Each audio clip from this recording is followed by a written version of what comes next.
Hello, everyone, and thank you for coming back to Deb Chanel's For This World, where we do the bold and the beautiful reviews. For today, December 9th, 2016, Friday, y'all. Happy Friday. Happy weekend. Lordy. That's my favorite remembrance of my word that my favorite uncle used to say all the time when something amazed him for the negative that he just couldn't believe what was happening in front of his eyes or what he was hearing with his ears. He always used to say, Lordy. Like, what are we going to do about this situation? First, he was a very prayerful man, and he always put it in the Lord's hand. But I tell you, every time something went wrong, he like, Lord. And that's all I kept saying with this particular episode that aired today. I'm like, what are the writers thinking? I mean, can't anybody get over mental illness? Can't you be rehabilitated? Is there not medications? Of course, you're going to fall back into something in a dark place if you're not taking your medication and you're not going to counseling, routinely. But I was like, wait a minute. Wait a minute. So you're going to get rid of Eric. You're going to get rid of Quinn. You're going to get rid of Katie. You're going to get rid of Will. You're going to get rid of Wyatt. I mean, how many folks is this going to affect? Are we going to have anybody left on the show? Because the people that I just named, they're like somewhat keeping the storyline together. And if you get rid of all of those characters, I mean, come on. Who's going to keep Will now? Who's going to raise him? Certainly not Rusty Dusty and Logan's Run, okay? And Bill definitely is not going to let that happen anyway, not on his watch. And then we have, okay, what's going to happen to Papa Bear? He's just going to go on, he's just going to go on somewhere off and die, pretty much, because that would just take me out, literally. If I came downstairs seeing my wife, who everybody have definitely questioned me about and told me about for the negative, that she's going to bring so much uh havoc and so much disappointment in my life. And then I'm sitting here looking at a candlestick holder full of blood splattered everywhere on my floor, a pile of blood coming from my sweet Katie's head. And I got my wife, my dear sweet wife, who says she changed, sitting over a dead body, possibly, allegedly. Because I just can't believe the writers are going to write Katie out that well. She definitely gonna have some severe brain damage, and only a miracle will be able to take those licks she had with that heavy piece of silver. Okay, that's good silver. I just said that's good china. That's good silver, honey. That ain't no plastic mess going upside my sweet Katie's head. That was fully iron steel. So I was like, wait a minute. What is not funny, y'all, but it was just like, okay, I heard of getting rid of people, but y'all just finna take down the whole cast. I'm like, no, you cannot be doing this to my queen. I was getting used to her changing for the better and being a part of a family she's always wanted. And now, like, one hit, two hit, three hit. My sweet Katie dead. She is dead, and then they're gonna have my queen checked for a pulse. She should have been checking for the door. But we just got to get on into it because I just couldn't believe this today. I was like, and one of my viewers they had was telling me because I was on my way to a doctor's appointment today, and she had texted me because she had saw my video, and then evidently she had saw the show because I recorded it because I was out, handling personal business. And she said, I used to like Quinn and Katie, but I don't like them now. I'm like, after today, I will not be watching them. And I'm like, wait a minute. I'm behind the CBS, the Bold and the Beautiful Bell Productions, and what Bradley Productions, whoever. Y'all really went straight X-rated today. I mean, y'all been giving us PG, G, but y'all went to the explicit like graphic content, graphic visuals. I'm like, no way. Y'all are acting like y'all a horror flick now. Like we're in Halloween and all these, tricks are being played, all these murders are being committed on a full moon type of thing going on. I'm like, wait a minute, we are soap opera. We don't get that violent. But I'm like, I'm hoping that it's all in Quinn's mind. She kind of like snapped and did a future thing of what she could have did to Sweet Katie, and it didn't really actually happen. That's what I'm praying on. That's what I'm going for. 'Cause I'm like, God, dog it. I can see Eric fading out into the sunset, but y'all taking too many main characters around him. Okay, to keep the bold and the beautiful going, if you know what I mean. And then we got to sit here and look at that uh overstuffed black cop, and I'm not being racist by no means, but they're putting him under the same type of stigma of, cops don't do nothing but eat donuts. They don't really solve no crimes. They don't do nothing. He always coming in like Columbo, or I can't think of this other one that used to play this old cop picture in the past. But smoking either a cigar or having something in their hands that make them not look like ethical or really gonna do something about a crime type of cop.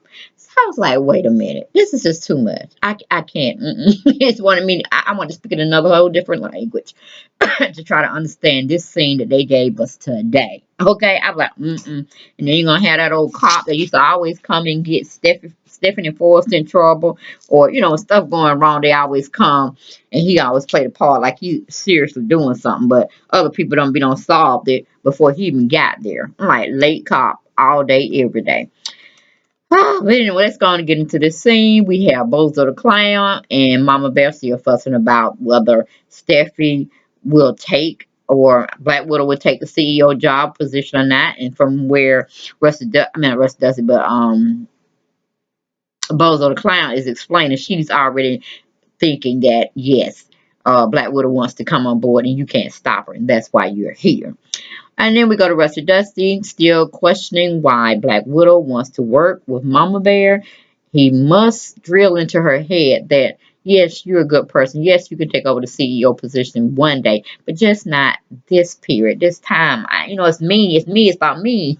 And, Black Widow wasn't having it. She said, this is the only real solution. Or do you have a better position to take on how we're going to take Queen out or Mama Bear out the equation? He don't come up with that. So she said, okay, I'm going to have to work or infiltrate the situation, and we're going to push her out because grandfather will see the true her. Right now, she's not slipping up, and she's just surprising everybody because I'm even questioning, can a person change with her ethics and her morality for the negative from her past dealings?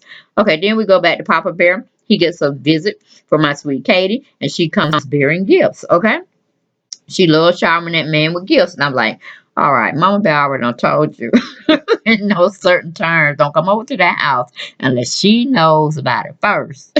Because she don't trust her. She was trying to trust her. She gave her a little lead with it. You can't never turn your back on somebody that's suspect when it comes to violent crimes, a violent past, and you can't never cross them unless you look at them straight in the eye as you back up, meaning trying to make your exit. Never turn your back on them. And today's episode, you could definitely see why you don't want to turn your back on a troubled person, especially if y'all done engaged in a serious argument. You know what I'm saying? But anyway, Papa Bear tells Katie, my sweet Katie, that he wanted Black Widow to take over for his creation. So he's actually giving her a little tea to sip on and see how she's gonna, digest it for the CEO position. And of course, my sweet Katie is definitely surprised because she thought it would automatically just go back to Rusty Dusty. She is really perplexed. She suggests Black Widow was doing something with this. But she just can't, she like Black Widow doing the same thing. She turned against you just like Rusty Dusty. So why are you forgiving her and not him? And of course he's saying, well, she's just going by her daddy's actions. And she came and she explained her position, and she's been trying to do the, good thing, trying to unify the family, especially with this past holiday. Remember Thanksgiving? And hey, I trust her. I'm trusting her back. So that's why I was okay with Mama Bear suggesting that Black Widow would make a better selection for us taking over the family's company's decision. Okay.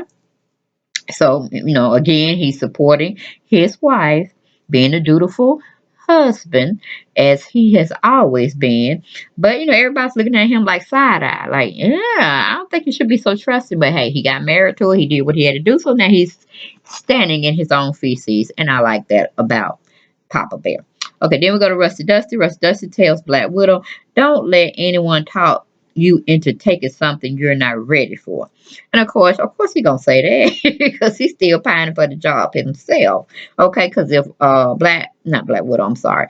If Mama Bear had proposed that he go on and take the position back, oh, he would have been all over that, all over it. And then trying to appease the rest of the family, trying to let them know, well, he's not being on 100% board with her. He watching her. So why can't Black Widow do the same thing, Rusty Dusty? Why can't she do the same thing? But anyway, she's saying she is ready for the job. That's what Black Widow said. I'm like, no, you're not, baby. You don't let somebody talk you into something that you're not ready for. That's called manipulation. I understand. You see the big picture and you want to ride it. You want to ride it. So it's okay. But have your big granny drawers on, okay? Then we go back to Mama Bear. Mama Bear gloats over Bozo the Clown losing to Black Widow. She loves it that Black Widow is giving him such a hard time about not seeing her as an attribute to taking over the reins of the CEO's position. And then she goes on and tells him, I understand why you're here now. She don't agree with you. She's going over your head and you don't like it. She's figured it out, y'all, that Black Widow is going to accept or really wants to accept the position, but she's trying to get Bozo the Clown on her side. We go on to commercial, we come back. We hear Rusty Dusty still upset about Black Widow not backing down to the CEO position that pretty much Mama Bear had put in motion for her to do, and it is set up for her to try to be working side by side again with her still current husband, Spencer Man. Then we go to My Sweet Katie. My Sweet Katie tells Papa Bear Black Widow is a interesting choice, but she knows Black Widow is a good businesswoman and she would probably make a lot of revenue for the company. So she's okay with it. I mean, really, like you had a choice. You have to be okay with it because that's where it is, My Sweet Katie. Stay in your lane, My Sweet Katie. Stay in your lane. But anyway, here Papa Bear is telling My Sweet Katie he thought he would see more of her. He thought she would be over at the house with Master Will, and they would have to really kick her out because she had overstayed her welcome. And she was like, no, no, no, hey, your wife. He was like, what are you talking about my wife? My wife don't run him nothing. Why don't run me? He said, you're welcome here without any scheduling. You come over here when you feel like it, okay? Because somebody gonna be always here. Hell, I'm gonna be always here. Okay, I ain't going nowhere. I ain't going back to work. It is what it is. You know what I'm saying? He said, but this is my house. This is my reign. This is my digs. You come over here anytime you feel uh freaking ready. I'm gonna be here. And so she was like assured, but she was still skeptical. And at the time, Mama Bear was still talking to Bozo the Clown in the kitchen, so she didn't hear that. But she couldn't do nothing about it if he did hear it. But anyway, it is what it is. Okay, then we have Bozo the Clown still trying to rationalize with Mama Bear in the kitchen. She really cannot understand why Bozo the Clown don't see her differently. Because she has been under a lot of scrutiny. I don't know why she wasn't taking her medication. I don't know why she wasn't seeing a counselor. I just understand. Because they have broke her down. And she still is fighting it all the way. But, some things just had transpired throughout the day with Rick coming up there. Rick trying to show out. Then, of course, we had Rusty Dusty over there.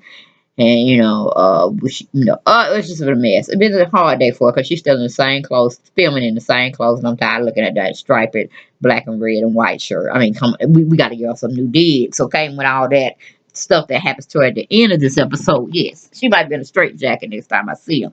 But like I said, I'm hoping it's all a dream, a fantasy. But anyway, both of the accounts said, no, I don't see you any differently. Everything that you said that you've changed, somebody made you a better person. You said the same crap to me. And ain't nothing changed. You're still manipulative. You're still trying to keep my Black Widow away from me by still keeping her hooked up, which wouldn't have taken place if I was still here. Well, I don't know so about that, Bozo the Clown, because you still be going here, there, and everywhere. All right, if like the situation you're in now, even if it didn't come from Mama Bear's decision to let Black Widow run the company, and it came from Papa Bear initially, you still would have had an issue. You would have just been like, well, Mama Bear talked him into it, this, that, and the third, and whatever. So you still would have had a problem. Y'all would still be fighting and fussing. Okay? Really, really fussing all day long, all day, every day, and don't nobody want to see that. But anyway, so I disagree sort of with that perspective, Bozo the Clown. Whatever Black Widow wants, she gonna get, whether it is with your blessing or not. And she really wants that CEO position. Um, And then, Mama Bear goes on and asks Bozo the Clown to leave and take the back door because she don't want Eric to get upset about seeing his presence there and probably what they had probably got into it about. Plus, she don't want to hear Bozo the Clown try to talk against her to Papa Bear. So she try to, like, go be like the servants, the peasants, take the back door. Don't nobody want to see you. Okay, just go on about your business if you don't upset me. So we go to commercial, we come back, we have Rusty Dusty going over with Black Widow the plan of action to get Mama Bear out of the company. Black Widow slips, saying, well, maybe Mama Bear has changed a little. Everybody says she changed. Why I feel she changed, and who better to know their mother? I'm like, wait a minute.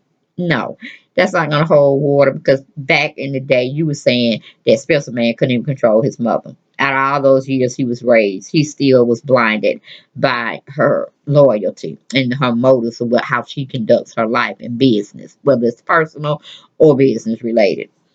She's always manipulated. So where did you come with? Oh, you just trying to deflect off yourself, Black Widow. Just stand in your own feces, like I told you. Just shoot from the hip of what you feel is relevant. Don't bring other people's in the avenue or trying to give yourself credibility of what you're saying. No, we're not even buying that one. Hell, at least I'm not buying it. But anyway, I mean, that's when Rusty Dusty gets mad, blows up at her. See, that's what I'm talking about. She already done manipulated your mind thus far. You already thinking she's changed and this, that, and the other, and he just goes on. See, this is a dangerous situation you're going towards. It ain't right. And that's when Bozo the Clown comes in talking about, yeah, I know. I keep trying to tell her, but she ain't listening to me. Had a little conversation over there with Mama Bear. She's still crumbling. She's really coming toward the end, and we're gonna see somebody, and they're gonna get hurt. This and third, and I just don't want it, my beloved Black Widow to be hurt over there because she's cracking, y'all. She's cracking. So then we go to Papa Bear. He's asking my sweet Kato, what do you mean Mama Bear wants you to schedule visits to come see me or come by? And he said, let me tell you, I run this. I run the show. I run this marriage. I run this house. I get the comments and goings. I make the decisions. So whatever you feeling negative about by not stopping here every time you feel like it. And I'm lonely sometimes. Cause Mama Bear said, at the job, trying to do her thing for me. You come on by here. If you have any more questions, you let me know about it. But it won't be a problem after today because we're going to have this conversation one more time. At least that's what he was saying in his mind about his wife going behind his back telling who can come see him and who can't come see him. So yeah, he's trying to exert himself now. And then we go back. Well, we're still with my sweet Kate and Papa Bear. They're still having an honest talk on where she's headed with her life. Now he's just being concerned. Which I think my sweet Kate has really overstayed her welcome. But them being talking, excuse me, in such a informal way, especially when she knows the backside story of Mama Bear and her insecurities. And my sweet Kate ain't paying no attention to that. And I'm like, I don't told you, watch your watch your enemies, honey, but watch the crazy ones closer. You know what I'm saying? Watch them closer and never turn your back on them. But she ain't listen to me, y'all. She wasn't listening when I was dropping deeper, giving her breadcrumbs to follow. So, Mama Bear's headed out of the kitchen area to come and search for her beloved Papa Bear when she walks up on a conversation with excuse me, him having a conversation with my sweet Katie. And she comes in, well, she kind of like peeped through the door because it's kind of open where she can see it, and they can't really see her. But she don't want to make her presence known because she want to hear what they talking about to see why this woman is back over in her house when she done told her on many occasions and walked over there half butt naked in her robe trying to say, don't you come over my house no more without asking. I mean, this woman has just totally disregarded everything she had a conversation with. So she thought she was on one accord with Miss My Sweet Katie, but she wasn't. And we see why she got knocked upside the head 3 times, okay? Then we go to commercial, we come back. We have Bozo the Clown and Black Widow make a small talk about being careful around Mama Bear. Then we have Mama Bear still listening to Katie's conversation with Papa Bear, and she is negatively getting heated up, y'all. Then my sweet Katie leans over to give him a little smack on the cheek. And I'm like, oh, you don't seal your face. You dead. You dead as a doorknob. And then they share another side cheek kiss that Papa Bear serves up to her. And it's friendly on his part. He ain't really meaning no harm. You know, this is how he do. They love kissy, huggy, feely. You know what I'm saying? That's what kind of thing, people they are. And, but hey, my sweet Katie knew better. One is enough. Don't keep going up and they're doing that.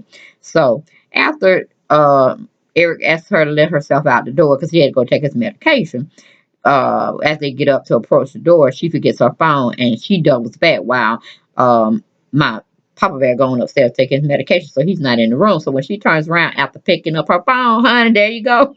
Watch dog on deck. She was livid. Who I'm talking about? I'm talking about Mama Bear. She done went into another phase, like she turned on one light bulb, turned on another light bulb, and it's the crazy, psychopathic, murderous type of personality you're facing with. It's like the old Quinn or the south side of the Quinn we were seeing vanished.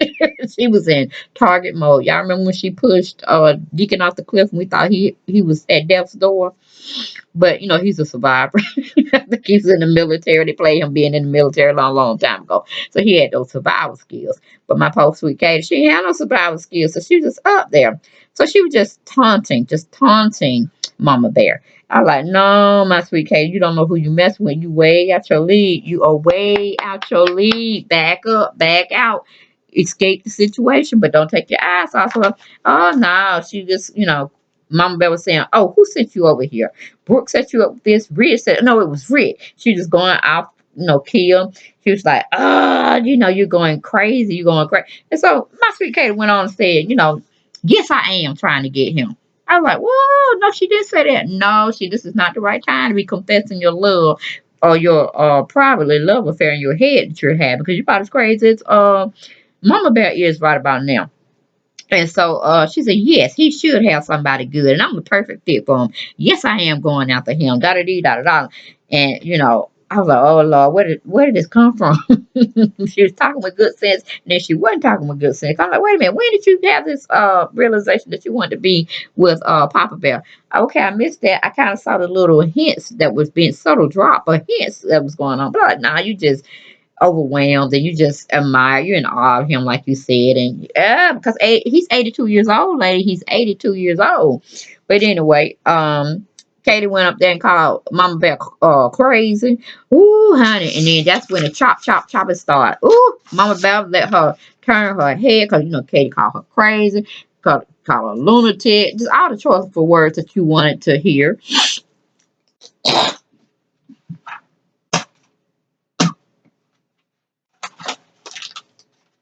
Excuse me, y'all. Had to clear my throat. All those words that you didn't really want to hear unless she was armed up, like with a helmet, a sword, and all that. She just going butt naked. Why? Just calling her everything. And those are the things you don't want to tell a person that's already mentally disturbed. You don't want to have them face the fears that they've already been, you know, uh, thinking in their heads already to come true. Okay, to let them know that they were right about you all along. In case you know better, because Brooke did the same thing to her. She didn't like that very much, her and Bill. So I'm like, oh, Logan's Run done messed her up, as well as Dollar Bill. And now, honey, when she turned around, honey, Mama Bear picked up the biggest, baddest thing she could destroy my sweet Katie with, honey. She went 1, 2, 3 on Katie's head. Okay. I Like you could hear the first thump, like it dropped her to her knees like a bad habit. Okay, then she just kept hitting her. I like, oh Lord, she done cracked the skull. Now she cracking with the white meat, just opening up, all blood splattering everywhere. Cause when they gave us the final scene, it was this blood splatter everywhere. And Katie head, she was laid out like she was laid out. There was no pulse going on, no nothing. She was just down for the count, and blood was just oozing out of her head. And my mom and aunt said that she probably hit on the back and stuff like that. That could have happened. Could have broke some bones and it unleashed some blood splatter there that way too. But whoo, she wanted to take her down. I'm like, wait a minute. It's not funny, y'all, because I'm just like, wait a minute, where the writer's going with this? There go Eric. There go Katie. There go Quinn. There go Wyatt. There go Baby Will. There's too many people going out and gonna be affected. That's just too much. Where the show gonna go, y'all? Where the show gonna go? But I'm hoping that this was like a snap out of reality. You know how they fast forward, like they're gonna show you something that they want to do inside their head, but they actually don't physically do. I'm thinking like a scene like that, and then Katie be trying to motion her to let her get out of her trance, and then it's something like that. That's what I'm hoping gonna happen. Because there's too many folks going out. You know what I'm saying? But I would definitely run if I was Katie. I'd sell my house and get the hell out of LA altogether. Okay, that's what she need to do because she done sparked up some bad negative energy that's running through Quinn's veins. Now, if in fact it is happening the way they showed us today, that she bludgeoned really my sweet Katie to death, she gonna give us if she ain't dead, she got some pretty traumatic brain damage that's gonna happen. I just don't know, spinal cord injury, something where they're gonna definitely have Quinn behind bars, but then they're gonna swear she snapped and they're gonna put her in an insane asylum. Pretty much is what I feel. Also, there could be a secondary piece to this puzzling disturbing of an episode we saw today. Wow, so graphic. You know what I'm saying? But anyway, y'all, that was my take on The Bold and the Beautiful that aired for Friday, December 9th, 2016, 1:30 my time. But like I said, I was out and about trying to get some doctor's appointments taken care of, some other personal information, but I thought I would just go on and get it for y'all. Y'all let me know in them comments what y'all think. Was it a dream? Did she snap out of reality and just saw what she wanted to do to Katie? Or did she actually bludgeon her to death with that candlestick holder? It's like I was in a Sherlock Holmes type of episode or some novel. How you call it, drama filled murder mystery, where somebody reaches for something and kill their target that they've been wanting to kill for the longest, and they bait them and then they end up killing them. I don't know, but it was kind of disturbing, intriguing, and yet downright disastrous. For an episode, but it kept me glued. I'm gonna tell you that. Them last 10 minutes of the show, I was like on deck, couldn't even take my eye off the screen because I could not really believe what I'm looking for, what I was looking at, y'all. I couldn't. I was like, okay, I don't even know what to really say about this episode, but unfortunate for a lot of people involved. But y'all, like I said, that was my take. Y'all tune in tomorrow, or not tomorrow, Monday, to see what actually did transpire. Hopefully, they already letting us wait till the weekend because they could have brought this scene Wednesday or Thursday. You know what I'm saying? But it is what it is. So y'all enjoy yourselves. I will talk to y'all later. Have a blessed and wonderful weekend. Good night.